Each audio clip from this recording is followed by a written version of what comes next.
Atos capítulo 19.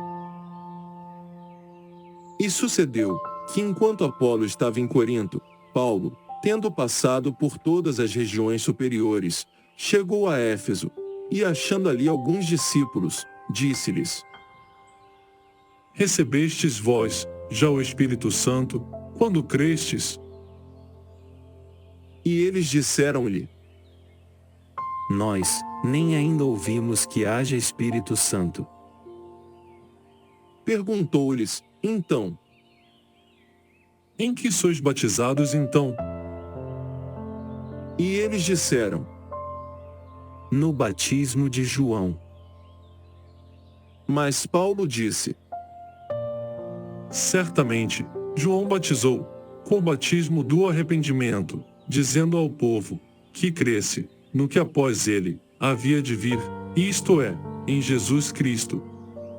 E os que ouviram, foram batizados, em nome do Senhor Jesus. Impondo-lhes Paulo as mãos, veio sobre eles o Espírito Santo. E falavam línguas, e profetizavam. Estes eram ao todo uns 12 varões. E entrando na sinagoga, falou ousadamente, por espaço de 3 meses, disputando e persuadindo-os acerca do reino de Deus. Mas, como alguns deles se endurecessem e não obedecessem, falando mal do caminho, perante a multidão, retirou-se deles e separou os discípulos, disputando todos os dias na escola de um certo tirano. E durou isto, por espaço de 2 anos, de tal maneira, que todos os que habitavam na Ásia, ouviram a palavra do Senhor Jesus, tanto judeus, como gregos.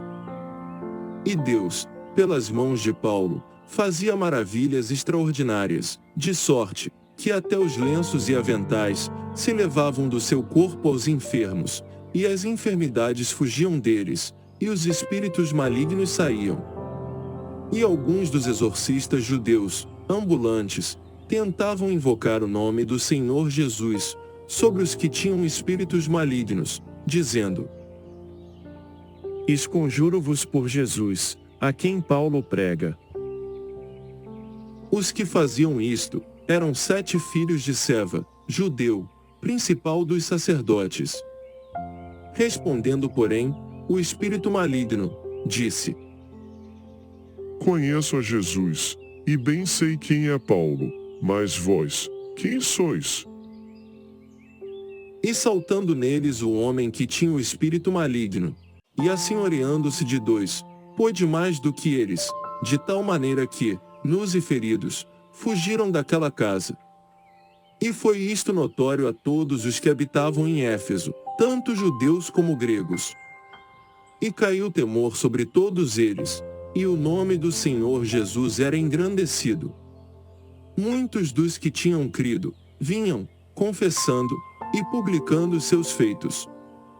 Também, muitos dos que seguiam artes mágicas, trouxeram os seus livros, e os queimaram na presença de todos, e feita a conta do seu preço, acharam que montava 50.000 peças de prata. Assim, a palavra do Senhor crescia poderosamente, e prevalecia. E cumpridas estas coisas, Paulo propôs, em espírito, ir a Jerusalém, passando pela Macedônia e pela Caia, dizendo: Depois que houver estado ali, importa-me ver também Roma. E enviando a Macedônia, 2 daqueles que o serviam, Timóteo e Erasto, ficou ele, por algum tempo na Ásia. Naquele mesmo tempo, houve um não pequeno alvoroço acerca do caminho. Porque um certo ourives da prata, por nome Demétrio, que fazia, de prata, nichos de Diana, dava não pouco lucro aos artífices. Aos quais, havendo-os ajuntado com os oficiais de obras semelhantes, disse: Varões, vós bem sabeis que deste ofício temos a nossa prosperidade. E bem vedes e ouvis, que não só em Éfeso, mas até quase em toda a Ásia, este Paulo tem convencido, e afastado uma grande multidão, dizendo que não são deuses, os que se fazem com as mãos. não somente há o perigo de que a nossa profissão caia em descrédito, mas também de que o próprio templo da grande deusa Diana seja estimado em nada, vindo a majestade daquela que toda a Ásia e o mundo veneram, a ser destruída. Ouvindo isto, encheram-se de ira, e clamaram, dizendo: Grande é a Diana dos Efésios. E encheu-se de confusão toda a cidade, e unânimes correram ao teatro, arrebatando a Gaio e a Aristarco, macedonios, companheiros de Paulo na viagem. E querendo Paulo apresentar-se ao povo, não lhe permitiram os discípulos. Também, alguns dos principais da Ásia, que eram seus amigos, lhe rogaram que não se apresentasse no teatro. Uns, pois, clamavam de uma maneira, outros, de outra, porque o ajuntamento era confuso. E os mais deles, não sabiam por que causa se tinham ajuntado. Então tiraram Alexandre dentre a multidão, impelindo os judeus para diante. E Alexandre, acenando com a mão, queria dar razão disto ao povo. Mas, quando conheceram que era judeu, todos unanimemente levantaram a voz, clamando por espaço de quase 2 horas.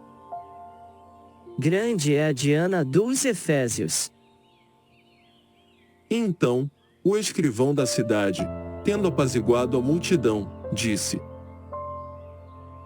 Varões Efésios, qual é o homem que não sabe que a cidade dos Efésios é a guardadora do templo da grande deusa Diana, e da imagem que desceu de Júpiter?